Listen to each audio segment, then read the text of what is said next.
Hello, welcome back to the On the Football Zone and to a weekend previewing the Premier League and Carabao Cup final this weekend. But before that, a review of the European action from this week. And obviously, Arsenal and Aston Villa pretty much through. They advanced safely. But the big story in the Champions League on Tuesday night was Liverpool crashing out on penalties to PSG. And it was such a high quality game, such an enjoyable game to watch this one. But over the two legs, I think PSG probably had the rubber of the green, and Liverpool got it to penalties, which they would have been disappointed in going 1-0 up. But it was really poor. Nunes missed, and then after that they just couldn't really get a grip on it, could they? Missed the rest of their penalties, and hugely disappointing for them. PSG advanced, and you have to say, fair enough. On the whole, they probably deserve to. And then, in the Europa League, big wins for Manchester United and Tottenham. Manchester United come from behind, having to thank Fernando a lot, and Tottenham, good performance. I think Amstead looking a bit more like themselves for returning players. So, big for both these sides with a disappointing season they've endured to progress. And then Chelsea getting through against Copenhagen in the Conference League as well. Obviously, you'd expect that, and looking like pretty strong favourites to win that too. Moving on into the games coming out this week, and starting off with Everton against West Ham. And a game that I'm really intriguing in this one. Everton, of course, had a great start under David Moyes.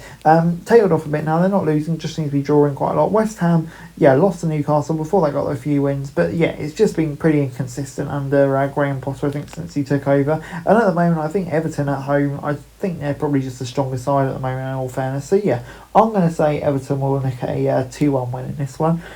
Moving on then to Ipswich against Nottingham Forest. And this is a big game for both these sides. Realistically, if Ipswich want any chance of surviving, they're going to have to start winning games pretty soon, aren't they?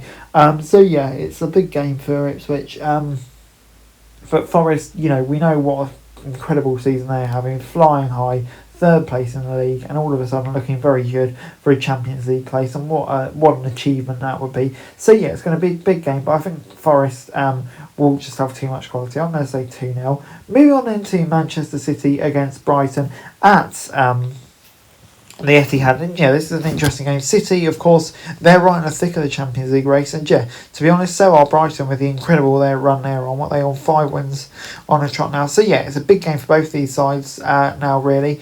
It's one that you feel could go either way. City at home, you feel like they do have the quality, but we know the run of form that Brighton are on as well. So it's going to be an intriguing one. I'm going to say 3-0 to City.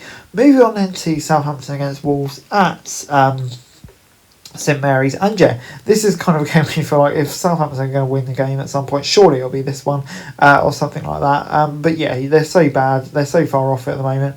It's hard to see them winning any game, and this would be a big game for Wolves to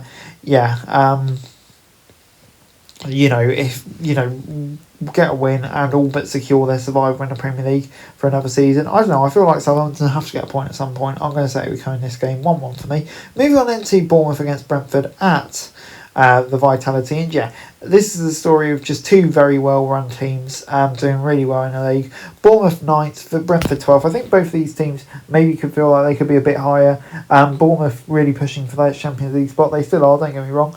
But even closer. And Brentford maybe just on the fringe of the top 10 with an outside chance of European football. Who knows? But I think it's a big game for both these seasons. I don't think there's a lot to separate them. I'm going to say 1-1. Moving on then to Arsenal against Chelsea at the Emirates. And this is a big game for both these sides. Arsenal, not in the best run of form at the moment. Just so many poor results. And, that's what's going to cost them a shot at the Premier League title. But Chelsea, 3 wins on the trot now. Seem to be kind of getting back on track under Enzo Maresca, which is obviously a big boost for them as they look to put in the Champions League place. And Arsenal don't want to come in pressure from behind, so I think at home they need a win. I think they'll get it. Moving on into Fulham against Tottenham, another London derby. This is an intriguing game for me. One that I feel could go either way, really. 2 evenly matched sides, and I think Fulham coming into this one, obviously on a pretty solid run of form, but did suffer that late loss to Brighton last night, so it'd be intriguing to see how that affects them. Tottenham, we thought they picked up, but they seem to have gone backwards again. Good fight back last time out, though. I felt like it could be a really close game. I'm going to say 2-2. Leicester then take on Manchester United at the King Power Stadium, and Ruben Nistelrooy against Manchester United again. And you really feel like with Leicester's run of form, he may not have long left.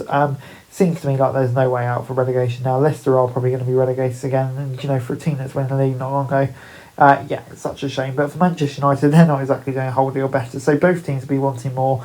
And yeah, I think Manchester United do have slightly more quality, but I can't see it really being a classic, this one. Moving on then to Liverpool against Newcastle at Wembley in the Carabao Cup final, and one that I'm really looking forward to. All Liverpool recover from that disappointing defeat in a week against PSG. Newcastle obviously may have a bit of freshness now, but of course, you've got Anthony Gordon missing, so it's one that you feel could go either way. But I just think Liverpool, their strength and depth is just a bit stronger than Newcastle. I think over 90 minutes in a cup final, we play it with the best players playing. I just feel like Liverpool will just edge it and Newcastle will fall short again. But I'm going to say Liverpool 2-1. Anyway, guys, that's it for this video. Thanks very much for watching. Remember to like, share, subscribe, follow us on our socials. Link in the description below for daily football news, meme, and content. Subscribe for our other channels on screen right now. That'd be greatly appreciated. Thanks very much for watching. Peace out.